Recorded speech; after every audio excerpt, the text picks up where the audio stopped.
Hi hello welcome to Harpriya's media. ఏపీలో YCP ఎంపీల రాజీనామాల పర్వం కొనసాగుతుంది. వైసీపీ ఇన్ఛార్జీల మార్పులు చేపట్టిన తరువాత ఇప్పటికే ముగ్గురు ఎంపీలు ఆ పార్టీకి గుడ్ బై చెప్పేశారు.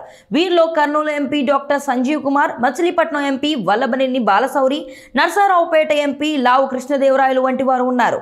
ఇప్పుడు మరో ఎంపీ అదే బాటలో ఉన్నారు. వైసీపీ ఇన్ఛార్జీల మార్పుల్లో తనకు సీటు దక్కదని తేలిపోవడంతో నిన్న మొన్నటి వరకు తుది ప్రయత్నాలు చేసిన ఆయన ఇప్పుడు తన దారి చూసుకునేందుకు సిద్ధమయ్యారు. గత సార్వత్రిక ఎన్నికల్లో ఒంగోలు నుంచి ఎంపీగా గెలిచిన మాగుంట శ్రీనివాసులరెడ్డి ఈసారి కూడా టికెట్ దక్కించుకునే ధీమాతో ఉన్నారు. ఒంగోలు ఎమ్మెల్యే బాలినేని శ్రీనివాసరెడ్డి మద్దతు ఆయనకు సీఎం జగన్ తో ఉన్న కుటుంబ సంబంధాల నేపథ్యంలో తన సీటుకు డోకా లేదని భావించారు. కానీ సీఎం జగన్ మాత్రం ఐపాక్ సర్వేల ఆధారంగా మాగుంట మరోసారి ఒంగోలులో గెలిచే పరిస్థితి లేదని తేల్చేశారు. దీంతో ఆయనకు సీటు లేదని బాలినేనికే చెప్పేశారు. దీంతో మాగుంట త్వరలో వైసీపీకి గుడ్ బై చెప్పి మరో పార్టీలోనికి వెళ్లేందుకు సిద్ధమవుతున్నారు. ఇప్పటికే టీడీపీ నేతలతో సంప్రదింపులు మొదలుపెట్టిన మాగుంట శ్రీనివాసరెడ్డి ఒంగోలు నుంచి ఎంపీ టికెట్ హామీ కోరుతున్నారు. అలాగే ఆయన కుమారుడు రాఘవరెడ్డికి కూడా ఎమ్మెల్యే సీటు అడుగుతున్నట్లు తెలుస్తుంది. దీంతో ఈ రెండు టికెట్లపై హామీ లభిస్తే మాగుంట పార్టీ మారడం ఖాయంగా కనిపిస్తుంది. వైసీపీలో ద్వారాలు మూసుకుపోవడంతో ఇక ఆ పార్టీకి గుడ్ బై చెప్పేయడం లాంఛనమే.